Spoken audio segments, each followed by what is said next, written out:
It's Wednesday morning, and one of my favorite times of the week to talk to one of our veterinarians from All Creatures Veterinary Center and also Canyon Country Veterinary Hospital, which is located on Soledad Canyon. All Creatures Veterinary Center located on Lyons Avenue in Old Town Newhall. Not Lyons Avenue. Yes, Lyons Avenue, Old Town Newhall. It's all coming back to me.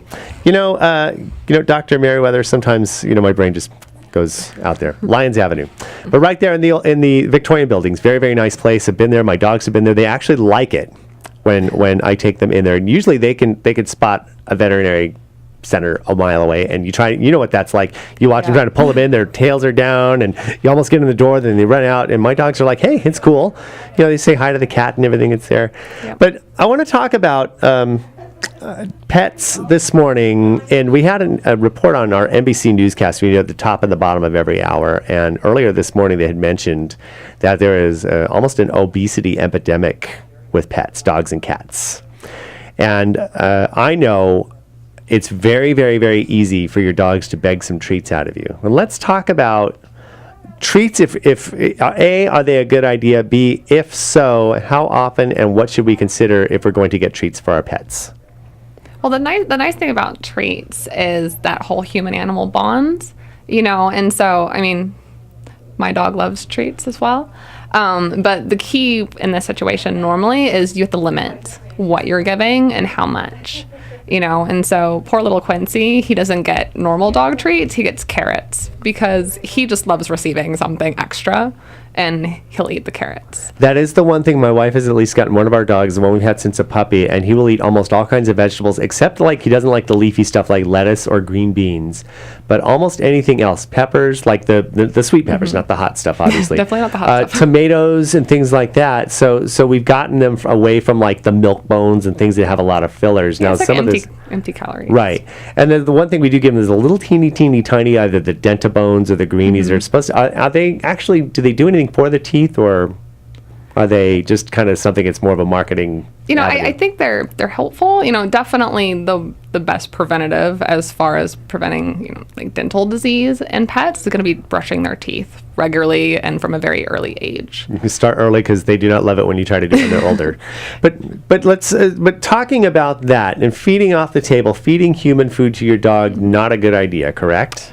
Definitely not a good idea, especially if you're reaching for the more cooked type items, So anything that's really high in calories, anything that has a lot of fat in it, dogs are actually really bad at handling fat, and you can set them up for, not only an upset stomach, but especially in some breeds, pancreatitis is something we can see with our kind of trash can dumpster divers in particular. Right, and we had adopted a beagle when he was 9 years old, and he had some weight problems. We'd kept it down, but it was very easy for him to gain weight. He found out he was eating the other dog's food, and we don't know exactly when we got him. He had some pancreatic issues and liver issues. We had to use the powder and stuff, but later on in life, he actually did develop pancreatitis right before he lived to be almost 15, but even still. And that is something that you just have to be careful of. Okay. But let's go ahead and finish that. I was just going to say it's hard because kind of once they have pancreatitis, they're so much more susceptible to it again. So it's like a snowball effect. Right. And that's it's hard. And it's just something you always have to treat them for from then on in. You're talking about regular medication for them. But let's also talk about some of the dangerous treats that we may not consider dangerous, as in like grapes and raisins for some dogs, right?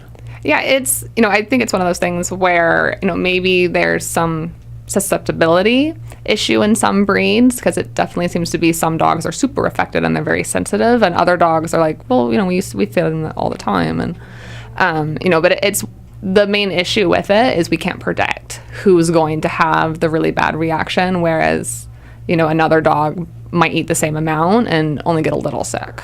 And the best thing to do is just not give them those things. Cause I don't think there's anything in trail mix that's really good for dogs to have. Right.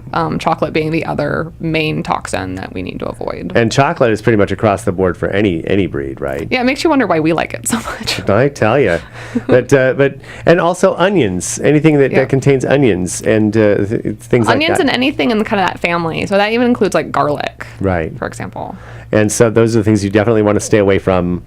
And I know there are people who have given their dogs little chocolate treats, but even still, it can just, now we're talking about them not being able to process fat, but what about carbohydrates? Is that, do you have to kind of watch the diet on that too, as far as that goes? Are they more protein I type? think that the issue with the carbs is probably more just a calories issue, you know.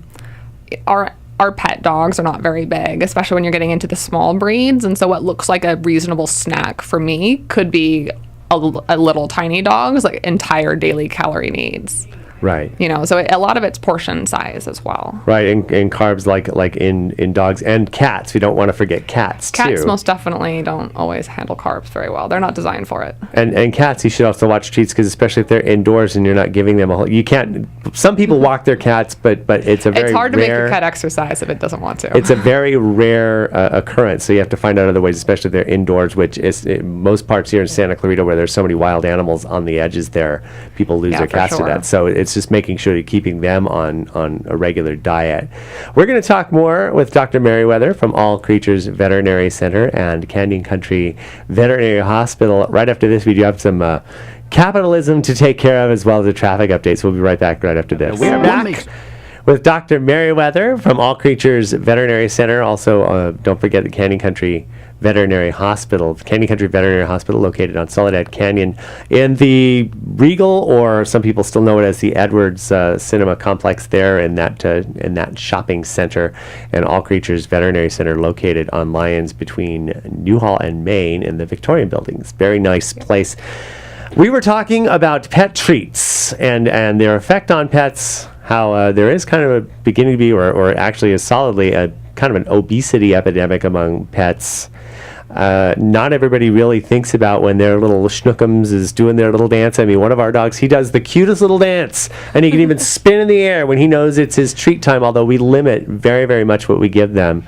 They definitely know how to play us. And that's the thing. And they do, and we think that they deserve that just for begging. But we were talking off the air about making them earn their food, or if it's going to be a treat, it should be something healthy, but really making them earn it. Talk about that a little bit. So especially, you know, starting with young puppies, you know, like when I think about, you know, like what's in it for the dog as far as getting the treat, most of the time they just like the interaction. You know, it's the gift, if you will, of getting the treat.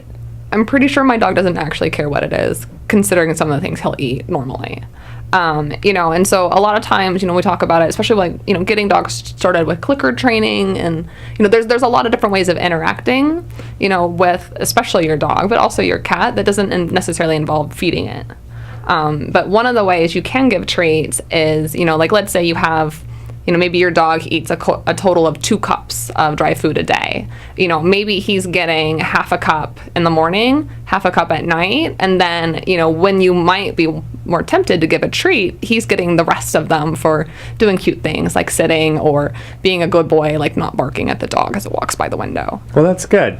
And that's the treat training is a very, very, very, I mean, it is the best way to train your dogs, because especially starting out with the praise and reward, and then you can replace the treat along with the praise, and then it just becomes the praise. And as you're moving forward, and they understand that good things happen when they do good things and when they understand your commands. But making sure too with puppies that if you're going to treat train, that gets something that's actually low in calories that they still like, or even what I used to use, just a little bits of kibble. You know, it's just a little teeny thing, but it's still something that they actually still love, and it's still that reward. It's harder with our pickier pets that maybe don't even like their dog food that much, but for our food devoted little darlings, you know, they don't care what they're eating. They just want the food, and they love getting it from other people. And so that's important, and remembering also very important that your dog's weight and health is tantamount to your own. If you were as overweight as they are, or might tend to be, without thinking about their diet and their exercise and everything, and they need more than just having a big backyard. They actually should have regular exercise. Yeah, because otherwise my dog hangs out on the couch. Right. Doesn't matter. Oh yeah, what he has access to, he's all like, I'm gonna sit here. I had a house with a very, very large backyard, and my dogs just laid around. I mean, they might get the bursts of energy to go out there and then check something out, and then after, okay, it's either something or not, they would go back to sleep under a tree or something like that. Yeah, so, they nap a lot of the day. So it's really, really important to focus on exercise exercise and also proper diet and nutrition is the best preventive maintenance for your dog, especially as they get older in life, because that extra weight can cause joint issues, spine issues, not to mention internal issues, like we said, with high liver enzymes and pancreatitis and heart issues. Yeah, it makes everything else harder to work. Right. Dr. Maryweather, thank you so much again from All Creatures Veterinary Center. We do this segment every Wednesday morning right around 8:40, so you're going to check back with us next week. We'll also have this as a podcast and on our YouTube channel in case you missed any portions of it.